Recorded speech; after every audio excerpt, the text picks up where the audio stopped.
Despite sitting top of Group C, England have not been good enough at Euro 2024. And of course, everybody has someone different that they want to blame. Some will say Trent simply cannot play in midfield. In the first game, people were saying Kane was playing too high, and then in the next game, he was playing too deep. And there are also calls that Foden simply cannot play on the left, despite the fact that he played there a lot for City last season. Don't get me wrong, England clearly have massive balance issues in possession, and I personally would now be changing the team towards the next game.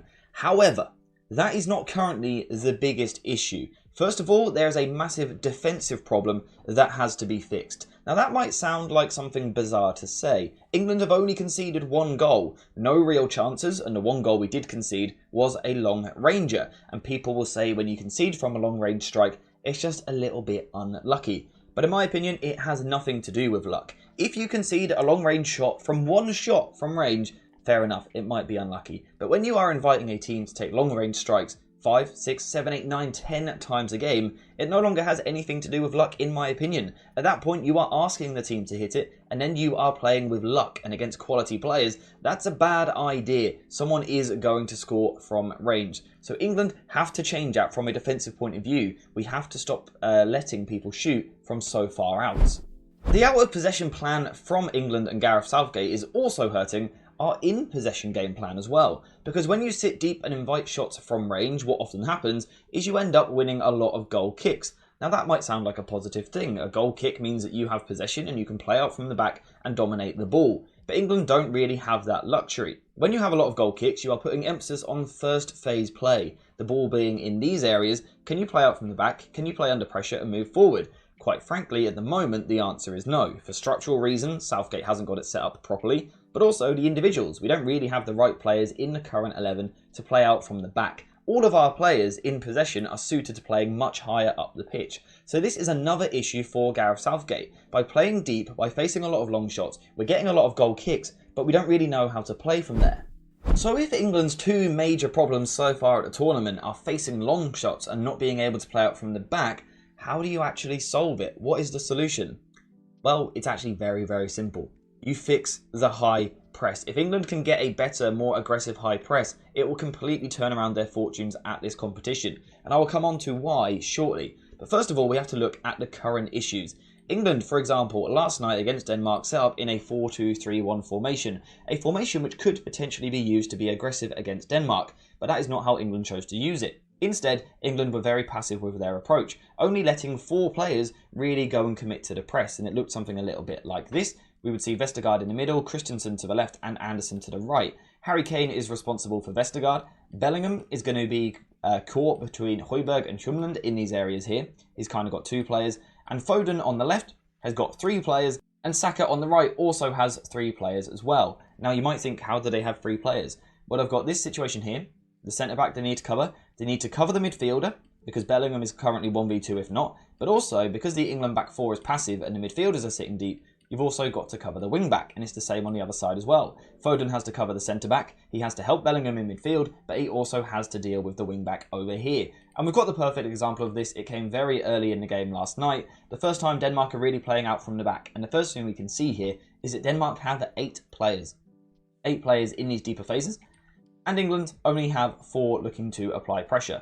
Now, straight away, 8 versus 4 doesn't sound ideal. It doesn't exactly sound like a structure which is going to allow England to actually get pressure on the ball and win the ball high up the pitch. But also, if you do a bit of maths real quick, if Denmark have 8 players this deep, that means they can only have 3 players high up the pitch. If they have 3 players high up the pitch, why do we need 6 outfielders sitting deep trying to control them? Doesn't really add up. It's very, very passive. It's very passive. And of course, eventually, you see the consequences of this as things are going to play out. Now, this is all going to take about 1 minute. This is going to be 1 minute of football of Denmark playing from the goalkeeper all the way to the right wing without England once getting pressure on the ball. We can see one of the problems here is that the 2 midfielders are very deep, nowhere near the press, but also the 2 fullbacks have also got deep positions as well. And this is going to leave England outnumbered in these areas and with a ridiculous amount of players to cover. We can see, again, for Saka and Foden on the 2 wings, they are both essentially covering 3 positions, which is absurd. That's physically not possible for a footballer to do. One player could not press 3 different players, which of course is going to lead to an issue. Now, the reason that Saka and Foden feel that they need to cover these midfielders is because Bellingham is also outnumbered. Bellingham, we can see here, has 2 players himself to cover. So again, that's a massive problem. And it comes from England simply not having enough players high up the pitch to try and engage the ball. We will look at a solution to this, by the way, shortly. But first of all, we need to continue with the problem. And again, the problem is Saka and Foden are almost useless in this system. As any player would be, they're 4v8 up here, but they become useless. They become, in positions where they cannot affect the ball in any way. And it becomes incredibly easy for Denmark to play out from the back. Because just look at the amount of room that the 2 wing-backs have for the Danish defenders to try and find. It is ridiculously easy. All it takes is a ball to the left-hand side to the centre-back, and then one straight ball from here forward to the wing-back. And just like that, Denmark are out of the press. Now, eventually, a few seconds later, Denmark decide to work the ball infield, and are now set up in their sustained possession approach, a 3-2 shape. Nothing surprising about that. They always use this shape. It's a good shape to use. This is how Denmark was set up. Nothing surprising here. So this should not come as a shock to England. England should have been prepared for this. But we weren't, because we still have the same problem. We're outnumbered. As you can see here, we've got Harry Kane and Jude Bellingham marked as the front 2. And again, simply, they're outnumbered by the fact that the opposition are building with a back 3. But also, they then have 2 central midfielders as well. So again, our 2 forwards here are 2 versus 5. It doesn't add up. 2 players cannot defend 5 players. It's going to lead to a disastrous situation. We've also got the fact, though, that Saka and Foden are really in these in-between positions. And you can't blame the individuals for this. If one of them was doing it, you would say, maybe the player isn't understanding what the manager is asking him to do. But the fact that both players are in the middle of nowhere tells us that this was a tactical problem from Gareth Southgate. And again, it's going to lead to problems when you've got 2 players here who simply don't really affect the ball, and it becomes incredibly easy to move the ball through the England midfield. Now, once again, on this occasion, Denmark actually choose to be passive. They could have hurt England quicker there, but instead they actually recycle the ball back, and they go back to this 3-2 shape. So England have been let off here, but this is just a few seconds later. We have ourselves in the same situation. Now, on this occasion, Jude Bellingham isn't quite as aggressive, so Harry Kane has 3 players to try and press. People are criticising Harry Kane right now. Please tell me how he is meant to press 3 players by himself. He can't. It's a problem. Of course, now, as the ball is moved to the left-hand side very easily, Bellingham now has 3 players to cover as well. He's got to get over to the centre-back because Harry Kane couldn't do it himself, so he's got to help Harry Kane, but also he's got 2 midfielders behind him who can receive the ball. Partly because, if we quickly mark it here, England's midfield is too passive, not willing to get out and help him mark these 2 players here. So it allows Denmark once again to very, very easily play through this. They're going to move the ball to the left-hand side, where we've got, again, the wing-back in space. We've covered that already. And then the wing-back is going to move the ball back inside into midfield. And it is as simple as that. It's as simple as that. Now, Højbjerg's going to pick up the ball. And still, if we look at Foden and Saka, they have still not got anywhere near it. This has been going for 50 seconds now in total, from the goalkeeper to this position. Our 2 central midfielders and our 2 wingers have not got close to the ball, close to applying pressure once. And again, that's not their fault individually. This is a tactical issue. And it means that Denmark can very, very easily move the ball forward into these advanced positions, and suddenly they have got themselves all the way into the final third. So that is essentially the main problem for England. There are simply nowhere near enough players being applied to the high press. England are far too passive, and it makes it incredibly easy to take 3 or 4 of our players out of the game, particularly that front 4, and quickly pin us into deep areas. The question is, how do you address it? It's one thing pointing out that it's an issue, but how do you actually solve it? And this is what I haven't seen enough people talking about. So, let's try and figure it out. Let's try and figure out how England could apply pressure to this particular formation. Of course, England aren't always going to play against this sort of shape, but let's say if we could go back and play last night's game again, how could England set up differently? Well, first of all, if we're not going for a full high press, we don't need to push anyone initially very high. Let Denmark initially have the ball and play out from the back, if that is what we want to do. Fair enough. Let the centre-backs receive the ball and come into this position up here.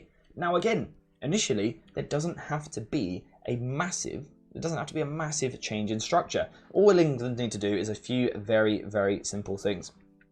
Harry Kane should be tasked with dealing with the middle centre-back. Not 3 centre-backs like previously, just 1 centre-back. What we should then see is Trent moving higher forward in midfield, Saka doing the same from the right, Foden from the left, creating this sort of shape here, with Declan Rice then dropping into this sort of pivot position, becoming more of a 4-1-4-1 high press. Now what you will see initially is that it still looks like that a few of our players have got 2 players to pick up. For example, Foden's got the wing back and the centre back, and the same for Saka on this side. This is where, though, you just use a bit of common sense and you use certain pressing triggers to really go heavy and go get the ball. So when the middle centre back has got the ball, we can be passive. We can be in this position here. We can be setting ourselves, and we are essentially trying to set a trap for Denmark to play into. What is that trap we are looking for? This ball to the wide centre back. This should be the cue. Last night it should have been the cue for England to switch on, engage in a high man-to-man press. Going from a mid-block to a high press should have been the key for England, a man-to-man press.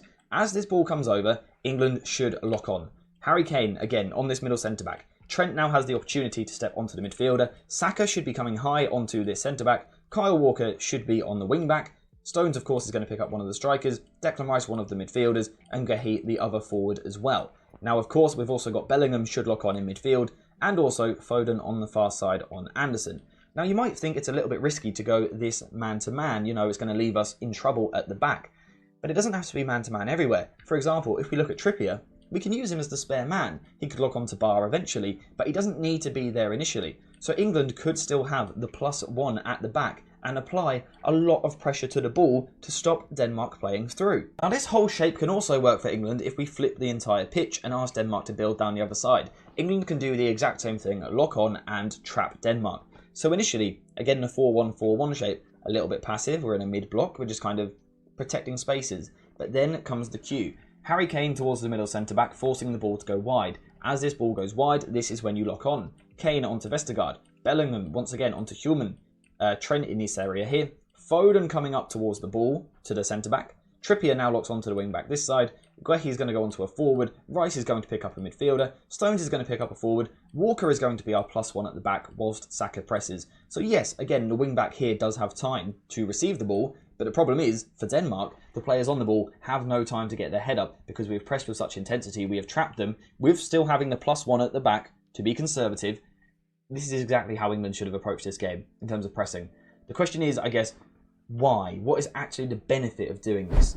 Essentially, the main reason why England should do this, why England should put pressure on the ball higher up the pitch, is because it completely flips the game from what we've seen in the past 2 matches. You see, what we've seen in the past 2 matches is England passive in the first phase, forced to sit deep, the opposition come onto us, and then England are stuck in these deep positions. We have the goal kicks, we can't get out from the goal kicks, we give the ball back to the opposition, we sit deep, it just goes on and on, right? The second you press high and aggressive and put pressure on the ball, you literally flip the game and you ask the same questions, but this time of the opposition. So suddenly you're going to Denmark, can you guys play out from goal kicks?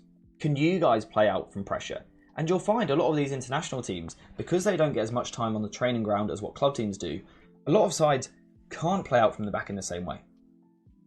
They simply can't do it. And then what you get is England kind of gaining from what they were previously suffering from. So England have been suffering from not being able to play through the first phase. Now we can gain from the fact that the opposition can't do it, because now we can win the ball high up the pitch because the opposition can't play out from the back. And this just completely changes things for England. Rather than there being a massive focus on, can we play in the first phase? Are we press resistant?